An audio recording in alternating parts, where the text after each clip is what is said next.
Dr. Christopher Senyonyo. Nice to meet you, Bishop.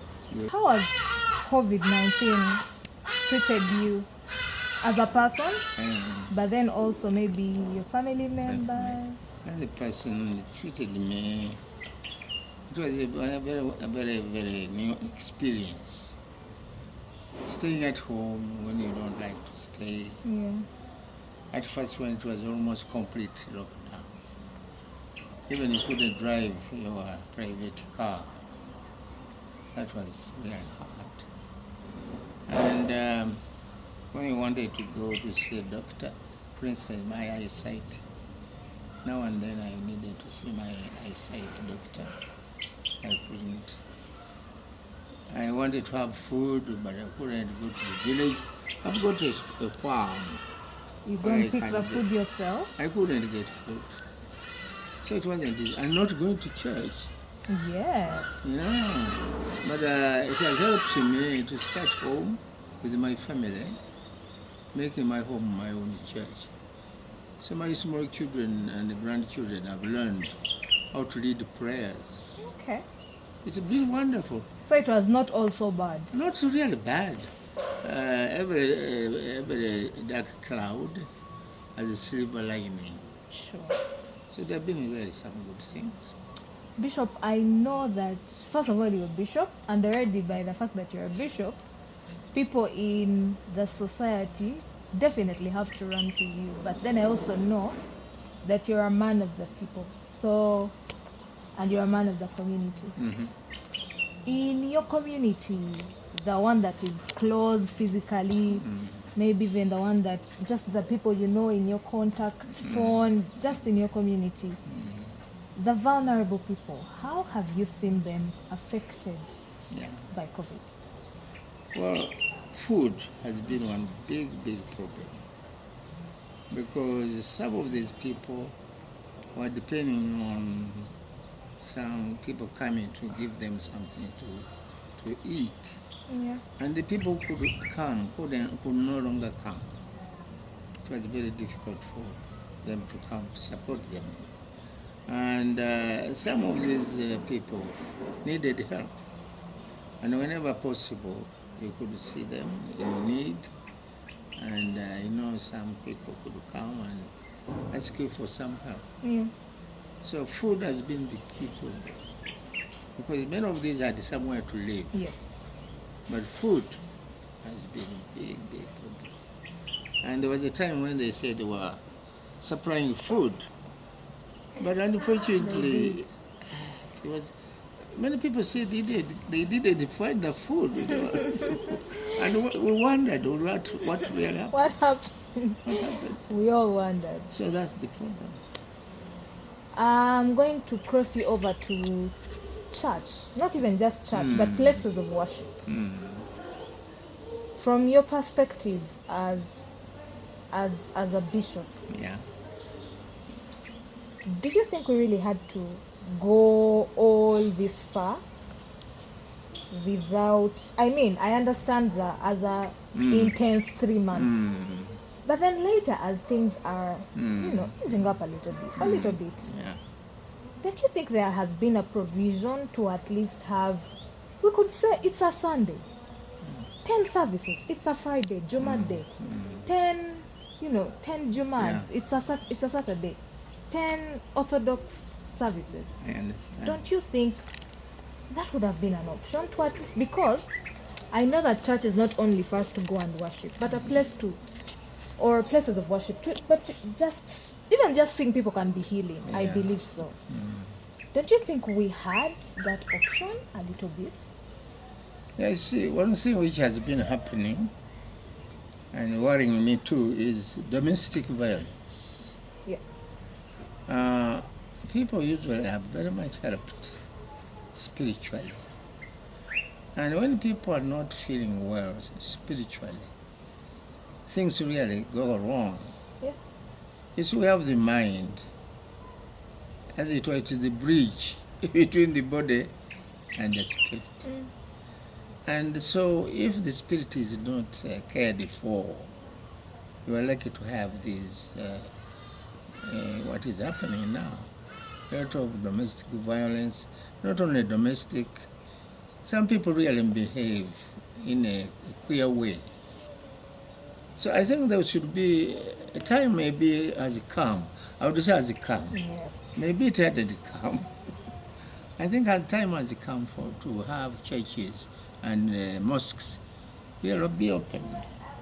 They can be given some guidelines, like what they call space, social what? Distancing. I think the people in the religious leadership, they can easily ask people to do this. And people are quite obedient in places of worship. They usually listen. So I think, I don't know why, I really don't know why they couldn't open up these places. And people have been speaking. Religious people usually, we speak in a low voice, humbly. It is fortunate, I don't know. I think it is good to be humble. Yes. So in a humble way, we ask that these things should be done. I think soon we should have these places opened up. We wouldn't like to endanger the lives of people. We need to give guidance to people going to worship. But I think this can be done. In relation to the after effects of COVID-19, a lot of people are heartbroken. People have lost their jobs. Yeah. Some people have lost their relationships, their loved ones. Some people have not even physically as such lost anything, but mental health has been disturbed and things like that. So you might not exactly know what the preachers are going to preach, but what direction would you point that the religious leaders acting, what direction would you point them to help the people go after COVID? I think we people are really, we need love, care. Love is not easy, but again it is important.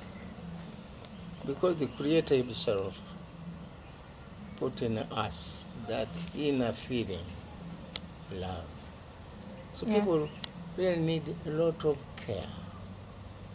And what we even call counseling.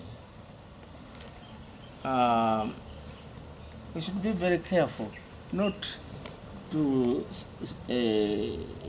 discriminate anybody. Unfortunately, there have been some groups even before COVID-19 who felt it difficult to be welcomed to church. Because they were, as it were in the olden days, where they could say sinners, publicans and sinners. People would say, oh, that person somehow is shunned. But I think love is the key to what we should do. God calls us to show love. God, the Creator, loves all his creatures. But our human beings are special creatures which need to be loved so that they can put even this world in order. Yeah. When human beings are in disorder, the whole world is disorderly. Yeah. Yeah. So love and counseling, welcoming people, though they are different from us, the poor and the marginalized, they should be cared for. We need care. I've seen people coming to my home too. And you find that sometimes you don't have much to give. But listening to what they say, that's wonderful. Just like Peter did at one of the gates in Jerusalem, when he said, a lame man who was just by the gate, that gold and silver we don't have. But they cared. Yes. And they said, brother, in the name of Jesus, we want you to be well and walk. That was wonderful. Even that alone can heal. And it healed. And he got on his feet. He got on his feet. So we need to do a lot of caring. more than we have ever done. Faith without, religion without showing care and love, however much we may preach, people's hearts will remain downhearted. I have seen and heard a lot of people that I will keep it to the Christian end of things because that's what I've seen.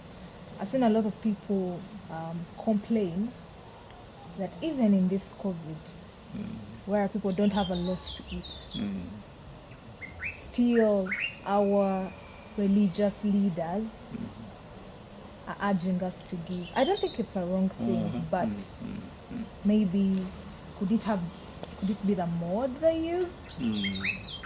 And as you were talking about love, I was thinking about that even while we go back to church, go back to the mosque, go back to all the different places of worship, people have been swimming in poverty. Yeah. How is the church, do you think, how would you advise, or, the church, the Christian and money? Yeah. Money in the Christian faith, which is in terms of offertory, sowing seed, tithe, thanksgiving. Help the Christian, help the religious leader, both of them to nicely understand this money thing in regards to giving back to God. Right. That's a very wonderful question, which actually has touched me deeply. It's a way stream. You have to give and you get. The church is you, is me. The people. Yeah. That is the church. It isn't just the building. And there are servants in that church. Now, there's interaction. When the church, the leaders have something, they should give it back. At this time, when people are so impoverished, the leaders have to look into their coffers, see what is there, where they can give back to the people. They must give what they can, what they have. And those people among us who are still able to give, they should still give. But just like the widow who gave just a small coin, and our Lord said, Jesus said, that lady has given more than even these very rich people, because she had given what she really had. So I think we should continue giving, but not trying to make people feel bad. That if you don't tithe, if you God don't is not going to bless you. You are not going to be blessed. You're stealing God's money. No, Those are some of the lines. But I think that we should be able to give more if we can. What we have in our churches, if you had something on the account in the bank, we should say, how can we distribute some of this to these very needy people in our congregations?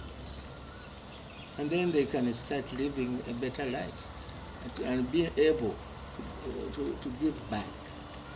But not that the people feel bad, that if they have not given so much, God is not able to bless them. He hates them. Yeah, God knows. God knows.